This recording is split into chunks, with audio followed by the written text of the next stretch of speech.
you can kind of press them. The buds are very distinctive. They are somewhat blunt, with dark brown, almost black bud scales, usually accompanied by orange-brown fuzzy hairs towards the top. The twigs are rough and hairy as well. Sometimes I find it easier to spot slippery elm by the numerous dark brown buds that are large enough to be seen even high up in the branches.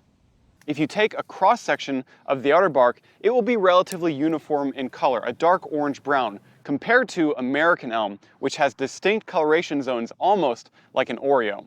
There's also Siberian elm, Ulmus pumila, which is a weedy and invasive tree that also makes a mucilaginous tea. So if you have this one in your area, definitely use it first. It tends to have bark with deeper, more defined ridges, twigs that are smooth, and buds that are more blunt.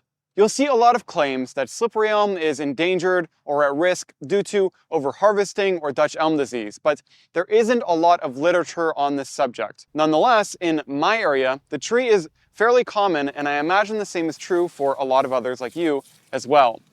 I do want to emphasize again, if you have the invasive species around, and you likely do, as it's an invasive species, then it only makes sense to harvest from it first before trying to use slippery elm at all.